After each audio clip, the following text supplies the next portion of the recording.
Se eu pego, esse coraçãozinho aqui, tipo um orgonite esse aqui, tá? Eu peguei na mão um pequeno coraçãozinho de plástico, todos vocês estão vendo, isto é um coração de plástico, ok? Qual é o significado disso? Opa! Ele some. Qual é o significado disso? Ele é um coração de plástico, ele tem uns elementos dentro. Talvez para mim tenha sido um presente que alguém me deu, então para mim ele tem um significado querido. Essa pessoa disse que ele traz boas energias, então deixou dentro da minha bolsa. E eu dei um significado a esse coração. Claro, na verdade eu não dei nenhum, porque eu dificilmente dou significado a essas coisas. Mas o gesto da pessoa, o trabalho dela no criar, no fazer, isso aqui tinha total significado. Isto tem significado, mas o significado foi atribuído. Se eu mostro esse coraçãozinho aqui para a minha filha, ou para uma pessoa que eu nunca vi, ou para um menininho que está lá no Amazonas, para ele vai ser um brinquedo, não vai ter algum significado. Então, o significado ele é atribuído pela mente. Não só o que nós temos, outro exemplo aqui, esta rosinha, isso aqui é uma canetinha, feita em Montes Claros, eu gosto muito dela, eu gosto muito das rosas, né? A rosa tem na técnica MOV, tem tantíssimos significados para nós, então foi atribuído, foi compreendido, foi conectado, foi ligado um significado àquilo. Tem o perfume, tem a forma, e foi se criando também através do tempo os significados da rosa. Se eu mostro esse objeto aqui para vocês agora, que é um tubo de vidro cheio de coisinhas dentro, cheio de água, ele tem água e tem esses elementos dentro e não dá para entender o que é isso. Ele não tem algum significado, provavelmente é uma obra de arte, é um objeto para livros, né, papéis assim, mas essa forma não tem algum significado, com a água dentro, com essas coisinhas coloridas e cada uma delas tem também água dentro.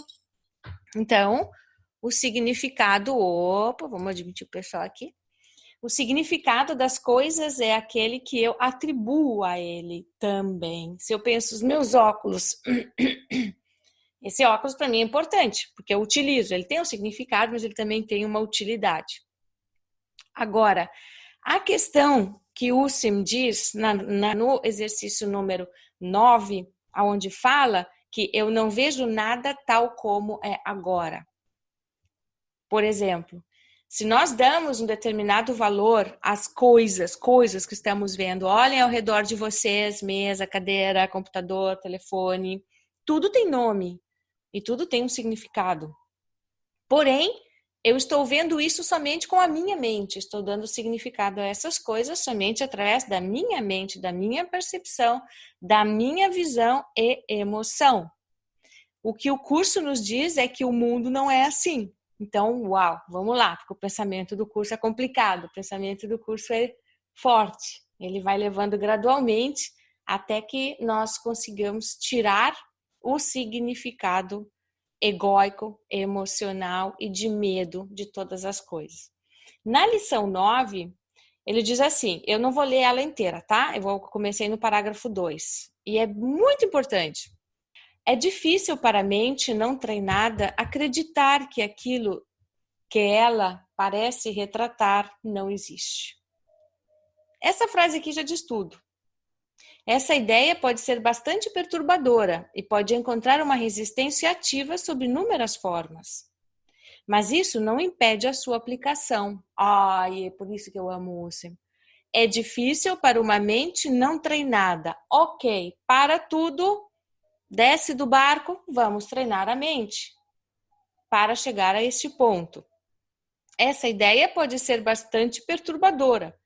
Eu posso não saber o que ela significa, mas posso também não colocar uma questão sobre isso. Simplesmente admitir. Eu sei que eu não entendo porque esse microfone não dá algum significado. Eu sei que ele também não existe. Eu não entendo isso, mas está bom assim. Está bom até o fato que eu não entendo isso. Por isso que quando antes de iniciar a registração, o pessoal que chegou um pouquinho antes aqui, eu disse, pessoal, escrevam aí no papel as coisas que vocês não entendem.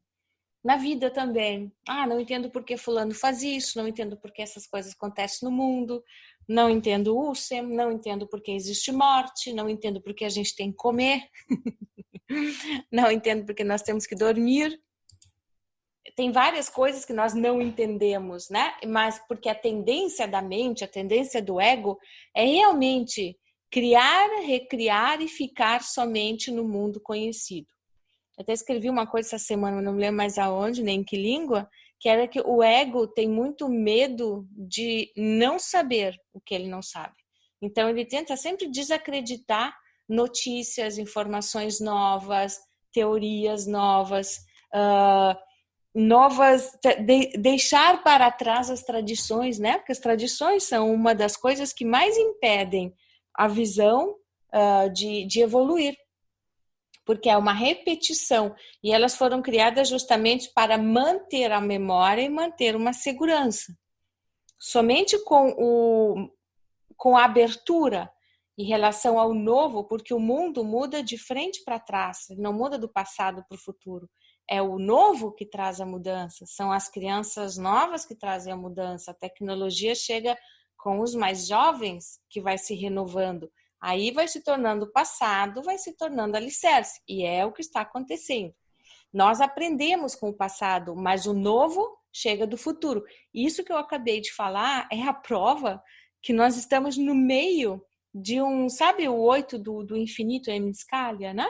Nós estamos no meio e esse passado e esse futuro se cruzam continuamente em um único tempo, que é o presente. Voltando para a questão do como é que eu faço para fazer profundamente esse exercício número 9 e tirar o significado ou diminuir o significado acima de tudo das coisas materiais que a gente vê. É difícil para a mente não treinada. E como é que eu tenho que treinar a minha mente? Ninguém vai perguntar? Que tipo de treinamento nós temos que fazer? O USEM te pede, faça o treinamento mesmo que você não entenda. Mas eu penso uma coisa, qual é o fundamento de eu conseguir hoje passar para vocês essa explicação, de conseguir dizer, essa rosa aqui não existe, isso aqui é um conglomerado de átomos que no meu cérebro tem uma informação rosa que o meu cérebro faz, coloca junto e o meu cérebro enxerga. Se eu mostro de repente essa rosa aqui para uma pessoa com um tipo de lesão no cérebro forte, alguma coisa neurológica, talvez ela veja outra coisa. Talvez ela não veja.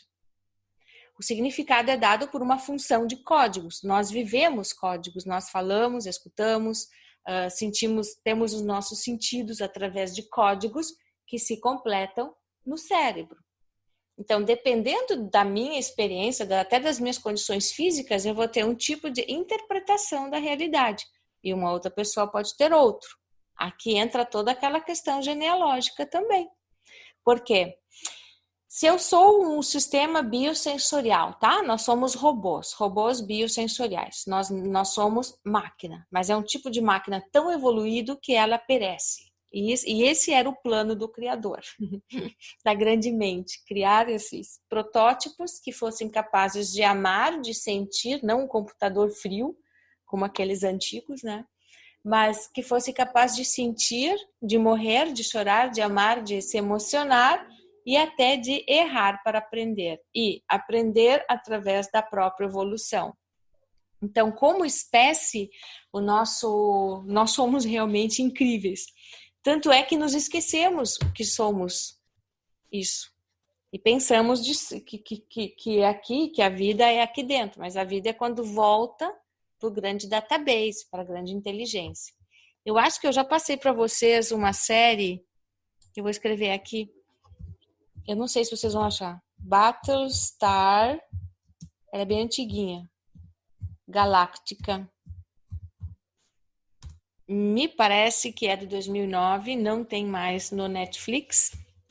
E eu acho que... Vamos ver se a gente consegue encontrar essa série em algum outro lugar. Ela explica muito bem em forma de gráfica, né? Porque o cinema é isso, é arte. esse pedacinho que eu falei do tempo, do não tempo, do passado, do futuro, do que nós somos, nós criamos e recriamos a nós mesmos o tempo inteiro e estamos sempre em busca dessa explicação, desse ser que nós somos nas pequenas coisas. Nos perdemos no ego, nas paixões, na influência do nosso DNA, naquilo que nós passamos. Por exemplo, se um sistema biosensorial nasce e sofre, é esquecido, não é amado, não recebe atenção, ele vai apresentar problemas. Então, por isso nós fazemos, e no mundo agora, nesses últimos 20 anos, existem tantas técnicas, tantas coisas que estão trabalhando no processo evolutivo. E isso é normal, é natural e é muito bom, porque há um tempo atrás não se falava nisso, simplesmente as coisas se repetiam. E as informações estão em todos os lugares. Então, em vez de explicar para vocês que isso aqui não existe, que aquilo não tem significado, ou como eu vou entender isso, se a minha mente não consegue entender isso, é porque ela não tem parâmetros para explicar. Nós não temos nem palavras para explicar isso. Eu até consigo entender sutilmente, entendo com flashes essa coisa aqui. Mas como posso explicar? Só se nós entendêssemos que não existimos. Se eu digo para vocês agora, nós não existimos, vocês podem me perguntar o que ela bebeu. Mas não existimos, e esse mundo não é real. Esse mundo é a ilusão. Tanto é que quando o Husserl fala do fim do mundo, ele diz: esse mundo vai acabar. Quando acabar a dor, quando acabar a culpa, quando acabar a raiva, quando esse mundo for perdoado. Lembrando sempre que o perdão para Husserl é lembrar o que nós somos. Não é aquele perdão religioso, aquele conceitual, aquele tradicional que nós conhecemos. É a mesma palavra, mas com um significado totalmente diferente. Então, o que nós vamos fazer? Antes de ver ou não ver o significado das coisas, vamos tentar treinar nossa mente. Mas não em relação aos nossos objetos. Vamos tirar o significado de algumas emoções. Vamos começar pelo lado mais fácil.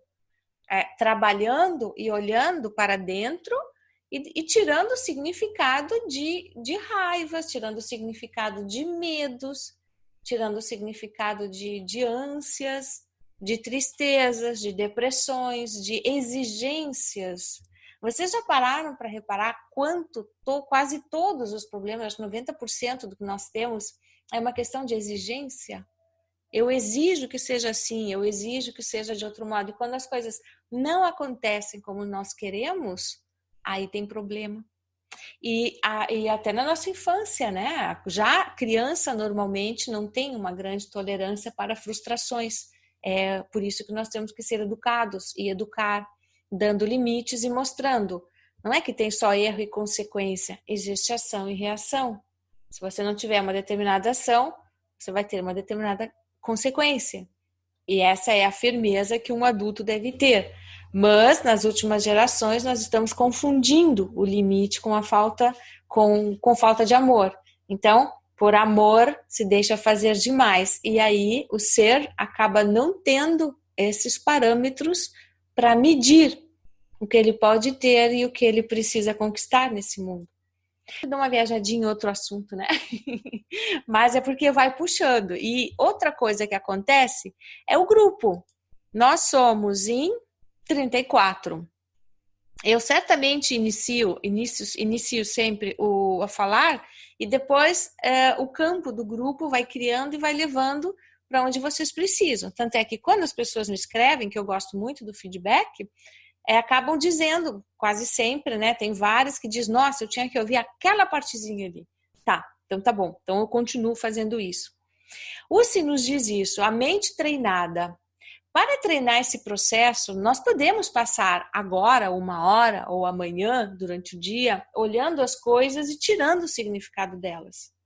Porque se vocês olharem para o primeiro objeto na frente de vocês, pode ser um vaso, uma cadeira, olhem para qualquer coisa.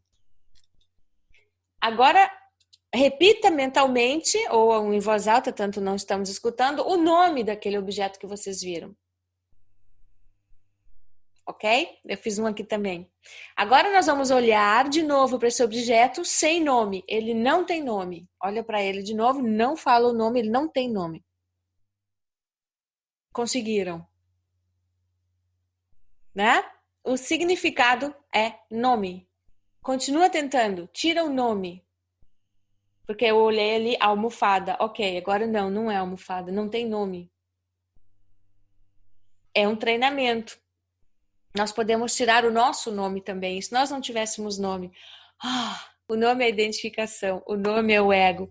Mas o USEM, sabiamente, nos convida para treinar esse processo, tirando lentamente o significado. Caminhar na rua olhando as projeções, ou seja, as coisas, sem dar nomes. Tirando um pouquinho de cada vez. E a gente pode trocar o nome das pessoas que estão por perto. Trocar o nome, inverter. E se você tem raiva de alguém, faz isso também. Se refere à pessoa por algum momento com seu nome nela. E aí nós conseguimos fazer aquele looping doido, que é o que o curso nos pede o tempo todo, né? O que essa mente inteligente nos pede. Que é, o mundo só vai se transformar quando nós entendermos que somos uma única pessoa em tantos nomes diferentes, com histórias diferentes. Mas como é que pode ter tanta gente idiota por aí? Tiveram outra matriz de nascimento, só isso. Então é o corpo que determina a idiotice da pessoa, ou a ignorância, ou a violência, ou o que for, é o registro bio, mas a essência é uma só. É a parte externa, esse mundo criado aqui, que é cheio de significados. Porque os significados acabam nos prendendo. Os significados acabam criando aquela, como é que chama? Gaiola, né? Aquela prisão, onde nós estamos dentro das coisas que para nós são cheias de significados. É interessante essa coisa, né? Essa libertação. Não é uma perda, é uma libertação. Tudo que é lindo também, não só das coisas que não nos servem, mas o significado está principalmente nas coisas mais caras, mais importantes, passando até mesmo pelas pessoas que nós amamos. Que eu já falei aqui uma vez num dos encontros, né? Não é certo amar mais os nossos filhos, ou os nossos companheiros, ou os nossos parentes mais do que os outros. Não é certo. Não é certo amar ninguém menos do que eles. Não é que eu tenho que diminuir o amor que eu tenho pelas pessoas perto de mim. Eu teria que conseguir amar todas daquele jeito. Temos que nascer 520 vezes ainda no mesmo plano de existência. Mas é um caminho pensar nisso. Esse é um caminho de pensamento. Não é necessário fazer hoje, já chegarmos nesse ponto de grandeza, não? Mas conseguir amar e ficar e ver o outro como, puxa, ele pode ser parte de mim também, né? Ele é parte de mim também. Depois a gente vê um pouco questão coletiva, nós estamos num campo coletivo, nós temos questões políticas que nos desagradam e ao mesmo tempo são cheias de significado. E precisamos tirar esse significado disso também e continuarmos o trabalho de crescimento do indivíduo. Não adianta. Vamos falar um pouquinho de situação nacional? 2 minutos? Menos. Faltam muitas gerações para que o povo mereça ou eleja alguém à altura do que ele ainda quer ser. Nós não temos isso. Nós não temos um comportamento profundo no coletivo que possa nos dar o que nós já pensamos de merecer. É um bom caminho desejar algo melhor e reconhecer o que não funciona, mas faltam gerações, porque não podemos exigir fora de nós o que não está dentro de nós. E como povo, tem muitas falhas, desde o lixo na rua até outras coisas, né? Então, fechamos o assunto. Não precisa, porque senão vamos encher de significado. E na verdade não tem nenhum significado. A vida passa muito rápida. Vocês já pararam para analisar, ou vocês sabem, quando nós precisamos movimentar a nossa vida e quando é o universo que precisa fazer a mexida? movimento, tipo como se fosse um jogo de damas. Quando é que eu tenho que fazer o movimento e quando eu tenho que deixar que as coisas aconteçam? Já nunca pensaram nisso? Sabe que é uma coisa bem importante para observar? Deixando o significado para lá agora, porque entanto precisa ter uma mente treinada e a mente treinada requer muitas outras coisas. Por exemplo, conversando com meu filho Miguel, que está lá na Itália, nós filosofamos muito também sobre Husserl, observando assim a vida dele, né? Movimentos, não movimentos. Ele me disse uma frase muito louca. Eu disse, gente, essa frase aqui é tudo de bom, menino inspirado. Porque está sempre tentando fazer coisas, tomando decisões, tomando direções, né? Tem mais alguém aí do grupo que está sempre pensando o que eu faço agora, o que eu tenho que fazer, que ação eu tenho que fazer, qual é o movimento, eu tenho que estudar, eu tenho que isso, eu tenho que aquilo, né? Ai, tem que fazer acontecer. Aí chega uma pseudo-pandemia, um vírus, sei lá eu o que, um movimento mundial e diz, não, você não vai mais fazer aquilo. Não vai acontecer aquilo. Então, todos nós tínhamos destinos diferentes, desejos e coisas. De repente, chegou uma coisa que mudou tudo. Ou então, de repente, pinta uma doença e a gente não pode fazer nada. Ou um acidente. Ou o falecimento de alguém da família.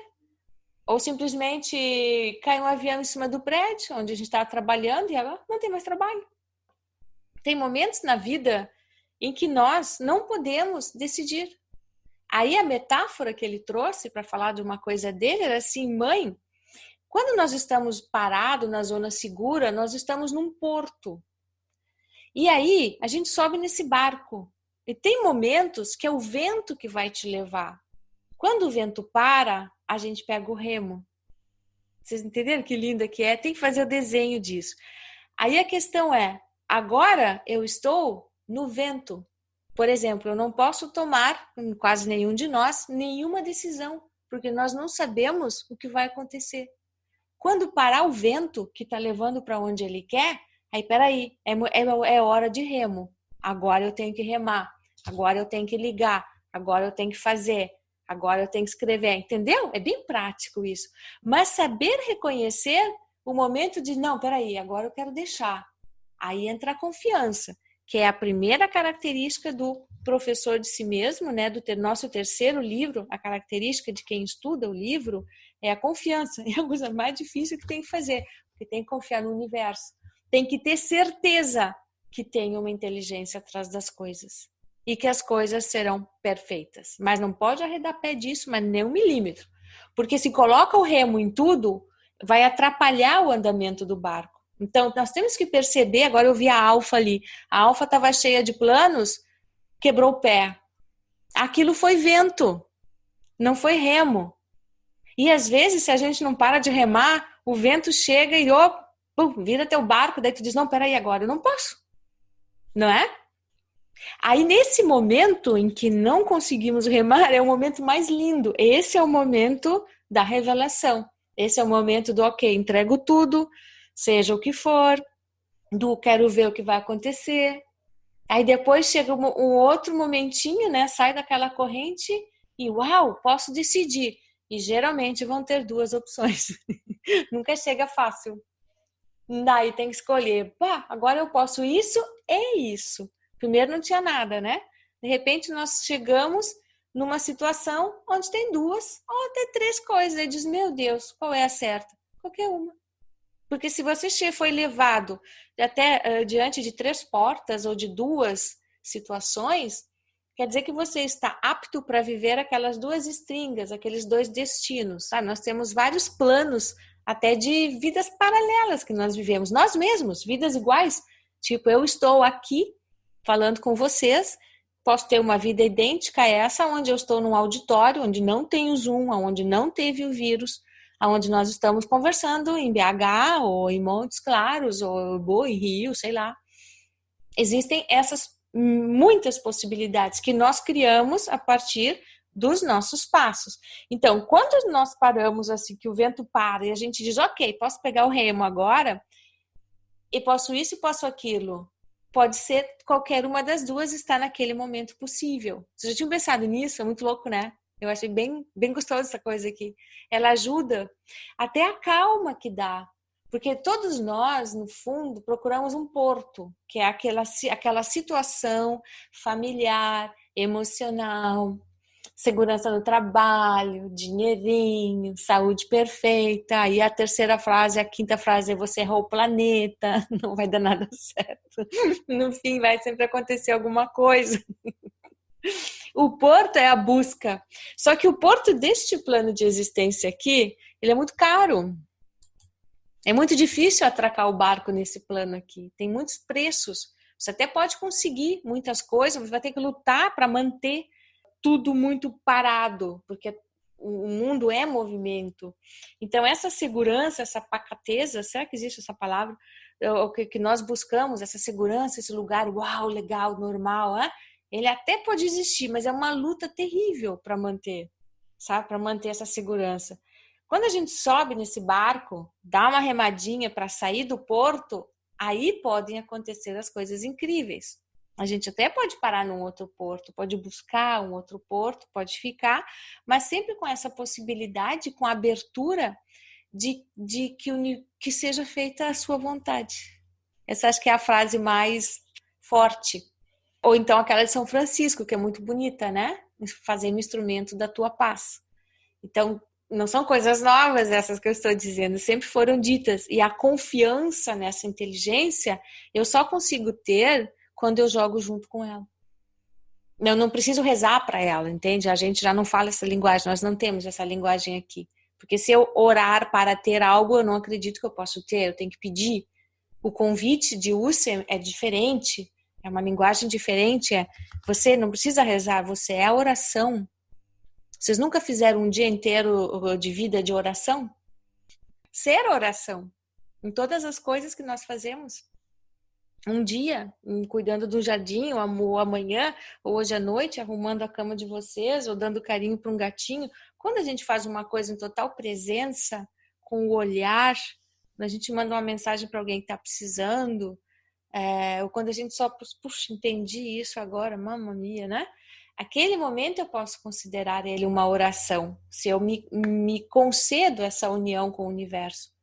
Tá? De agradecimento, até uma palavra que eu não uso muito, vocês sabem que eu falo mais do reconhecimento, falo mais de reconhecimento que agradecimento.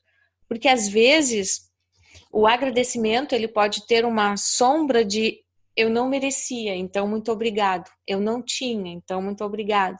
Mas quando eu reconheço isso, isso faz parte de mim. Isso chegou para mim porque eu estou pronto para isso. Então, não é uma arrogância, não é uma forma de arrogância. É um jeito diferente de ver o que está chegando, tá? Porque culturalmente essa palavra, ela nos coloca muito perto da esperança. Então tem que ter esperança e depois tem que agradecer, porque você não merecia nada. Então qualquer coisa que você ganhar, te ajoelha e agradece muito. É uma questão atávica que nós temos de cultura, né? Então eu estou só trazendo um pensamento inverso sobre isso, assim como nós temos um pensamento inverso sobre o perdão também, né? Que o perdão na leitura inversa, na leitura de Husserl é totalmente diferente, porque assim como nós conhecemos é uma forma de arrogância. O perdão é, agora eu me lembro quem você é. Me lembro que você não me fez nada. Nós só estamos no mesmo barco, no mesmo nível. Você está no esquecimento, eu ainda não. Aí, depois, para continuar, eu abri sempre por acaso, pensando em quem vai estar, quem estaria presente hoje no grupo, e eu achei uma coisa tão linda aqui, meu Deus do céu. O capítulo 17, o perdão e o relacionamento santo, mas não tem nada a ver, não vou falar sobre isso, eu acho as frases entram. E diz assim, a meta da ilusão está tão estreitamente ligada à ausência de fé, como a fé está ligada à verdade. Aqui a questão da ilusão são todos os nossos desejos, né? Todas as nossas ambições. Depois eu pulo lá para o 7, que eu amo muito essa frase. Ela é linda, gente. Me emociona. Mas hoje eu não vou chorar, só amanhã. O poder colocado em ti, em que a meta do Espírito Santo foi estabelecida, está tão além da tua pequena concepção do infinito, que não tens ideia de como é grande a força que vai contigo. Ai, como é lindo. Eu vou repetir. O poder colocado em ti, em que a meta do Espírito Santo foi estabelecida. Então, a meta do Espírito Santo, que é o contato com a inteligência, é dar a nós, nos dar novamente o poder com o qual nós nascemos, daquilo que nós somos. Está tão além da tua pequena concepção do infinito, ou seja, nós não temos uma concepção do que é o infinito. Para entender o nosso poder, nós temos que conceber o infinito. Para conceber o infinito, temos que nos reconhecer como seres imortais. Para nos reconhecermos como seres imortais, não podemos temer a morte. Temos que entender o significado da morte. Então, voltamos sempre naquele ponto de eternidade. Está tão além da tua pequena concepção do infinito que não tens ideia de como é grande a força que vai contigo. E a força, agora eu quero olhar a carinha de vocês aqui. A força é remo ou é vento? A força é, eu sou o vento, ele sabe onde tem que me levar. De vez em quando ele para ver o que eu vou fazer e depois ele junta de novo. Gente, é muito lindo lembrar todo dia, porque nós vamos dar significados estranhos às coisas e até emocionais, e aí tem que fazer um swiftzinho que tem que fazer dentro, como se tivesse que retraduzir. Não, peraí, eu acho que isso nem existe, o que eu tô vendo é um filme. Agora eu vou fazer um exercício com vocês, assim que eu faço sempre nos meus grupos. Se vocês pensarem em algo que aconteceu no ano de 2018, aí eu tenho muita dificuldade de fazer isso, tá? Pensa em algo que tenha acontecido em 2018. Eu tive em Minas, primeira vez. A imagem dessa cena, dessa lembrança é flash, né? É bem uma diapositiva, é como um slide. E ela não é totalmente presente, é uma forma, ok? Agora, se vocês tentarem lembrar um sonho que vocês tiveram, aqueles que a gente não esquece. Sei que muitos de vocês conhecem o exercício, mas não custa retomar. Esse sonho tem a mesma consistência da lembrança. E se nós imaginarmos agora, somente imaginarmos algo, tipo, vamos imaginar algo que queremos fazer amanhã. Ok, estou acordando, estou me imaginando ali no banheiro, lavando os dentes. Esta cena, a cena no cérebro, tem a mesma consistência das outras duas, da lembrança e do sonho. Por isso que o Sim diz que não é real. A única coisa real que nós temos é este perfeito agora. O resto, a mente faz um trabalhão danado para manter lembrando. Por isso que tem tradições, por isso que temos rancores. O corpo registra o que foi vivido e aí a linguagem fica remoendo para não esquecer. Então, os lamentos do passado, as culpas que nós damos, né? Tipo, me fizeram isso quando eu era criança. E daí? Você está lá ainda?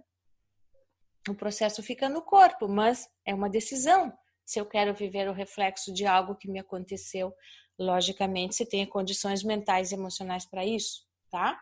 Porque as grandes patologias que nós vemos, sociais, psicológicas, que existem e emocionais, são criadas pelo ego, criadas pela separação, criadas pelo medo. As pessoas sentem medo, tadinhas, e não sabem como lidar com isso. Elas não sabem. Tem mais ignorância que problema em giro, é o não saber. A ignorância não é uma ofensa, é ignorar, é não ter conhecimento. O que precisamos retomar, a minha parte eu estou fazendo dentro do possível, é uma educação comportamental, uma educação emocional, uma educação até interdimensional, porque não é o que vocês estão fazendo comigo. Um tipo de ensinamento que te abre a mente para mais possibilidades. Mas em linhas gerais, o que eu faço muito é inverter a linguagem, é explicar, presta atenção no que estamos dizendo, presta atenção no que estamos repetindo, muda uma palavra, muda o conceito. Nós estamos todos presos dentro da linguagem. E é uma coisa muito doida, né? Porque a linguagem tem campo. Não sei se eu já fiz esse exercício, mas eu vou fazer de novo. Se nós imaginamos, vamos assim, nós estamos num carro, nós todos aqui estamos dentro de um ônibus, tá ok? Vamos imaginar, olha para baixo para imaginar direitinho, um ônibus daqueles de viagem super legal. E estamos fazendo uma viagem para o Paraguai.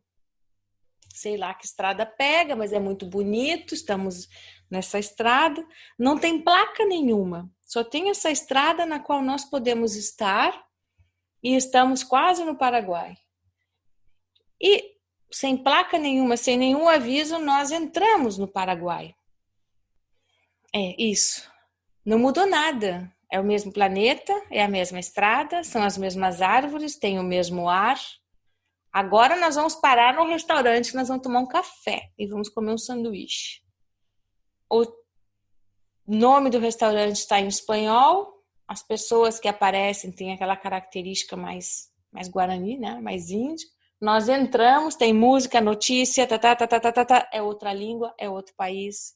Naquele momento, nós entramos no Paraguai. Nós entramos aonde, quando entra no campo linguístico, tem todo um campo energético dentro. Então, é a linguagem que traz isso. Por que eu estou dando esse exemplo? Para relembrar vocês do quanto é importante prestar atenção nas palavras, porque as palavras saem do corpo. E o corpo é um sistema de registros que nós podemos inverter de dentro para fora. Mas serve autonomia, serve soberania.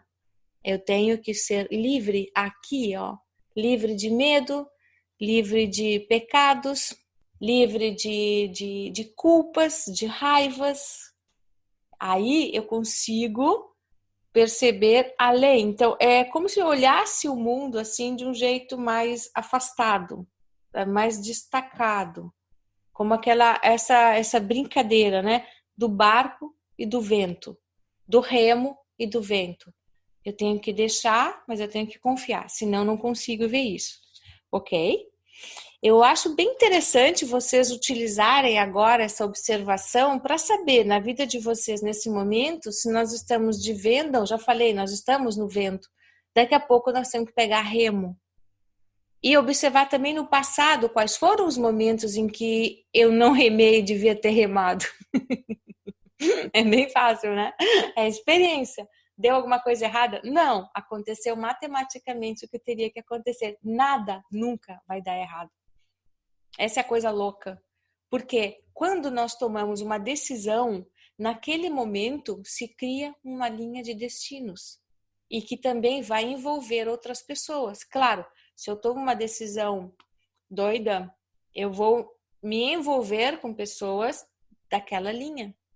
Então, essa é a questão do semelhante atrai semelhante. Claro, porque é matemática. O que eu falo, o que eu repito, ou o que eu afasto também, né? Ou o que eu atraio. Nenhum de nós nunca está só. É impossível estar só. Todos nós estamos com todos. Estamos também com essa inteligência grande, grande, grande o tempo inteiro, né? Com a gente. Só que, tirando o significado do mundo e percebendo quanto grande é essa força que vai contigo, que diz o último diz aqui, né? Não tens ideia de como é grande a força que vai contigo. Aí, gente, essa frase é tão, como se diz assim, acolhedora, né? Ela nos dá aquela, que bom que eu nem sei. Então, é muito maior do que eu penso essa coisa aqui. Aí dá aquela alegria, né? Eu quero encontrar isso. Então, tirando o significado das coisas. Vamos tomar um golinho d'água que está na hora de fazer uma visualização para juntar todas essas informações que eu passei para vocês. E hoje ela é bem forte, ela é bem bonita. Vamos fazer a respiração pineálica, aquela que nós inspiramos e imaginamos que o ar está subindo. Nós vamos fazer 3 vezes. Hoje nós não vamos descer no pulso, como fazemos sempre com os 2 dedos, vamos para um outro espaço interior. Então, inspirando, para quem é novo aqui, né? A gente inspira e manda o ar, imagina que o ar está subindo para trás dos olhos, faz uma voltinha e expira. Uma vez. Depois vamos fazer de novo. Inspiro. Imagino mandar o ar para cima e expiro. Na terceira, nós podemos ficar lá dentro e enxergarmos atrás dos olhos, no cérebro, um grande deserto. E nós estamos no alto, na crista de uma dessas dunas.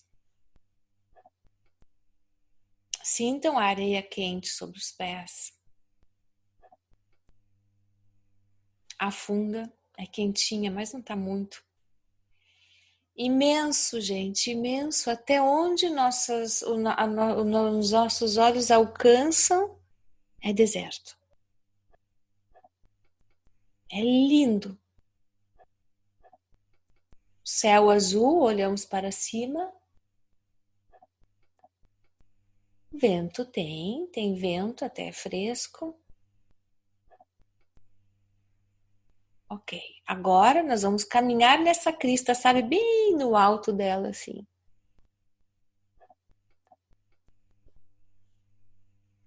E olha para trás, as pegadas ficam, sim. É possível que vocês só estejam vendo os pés mesmo. Agora, nosso corpo está virando areia. E a cada passo, nós estamos nos juntando, nos desintegrando na areia. Estamos nos joelhos,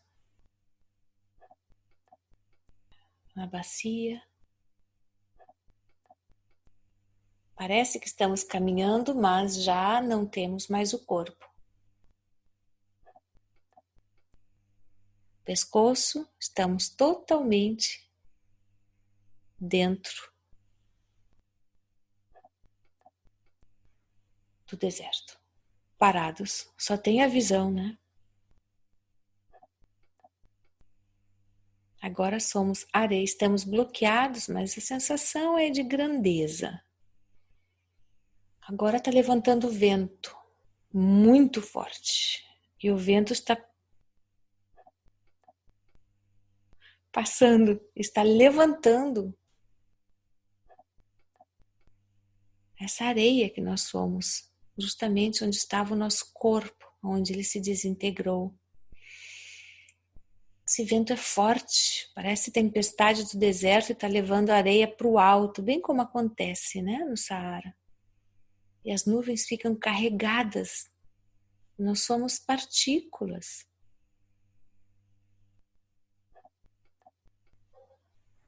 Estamos pesando essas nuvens. Agora tem essa confusão, né? Parece redemoinhos, ventos. E nós vamos chover em algum lugar, gente. Eu não sei onde vocês vão parar. Nas gotas. Eu não sei se vocês estarão em florestas, se estarão no oceano. Qual parte do mundo?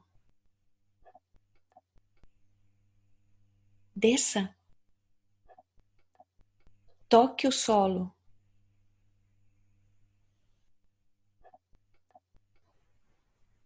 Volte para a terra. Talvez nós vamos nutrir uma planta agora. Eu vou deixar vocês um pouco nesta transformação.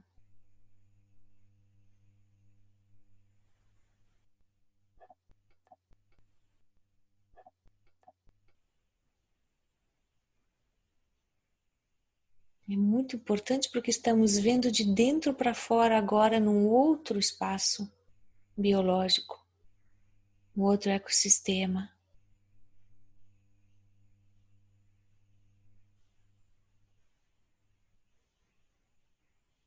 E somos a Terra.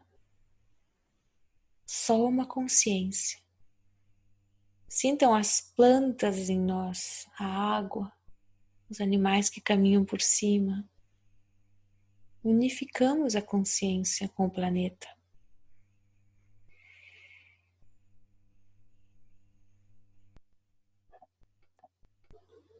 E deste espaço onde somos agora, podemos olhar o céu. Sim. E agora buscamos o sol, buscamos a luz do sol. E no momento que o encontrarmos, podemos abrir os olhos.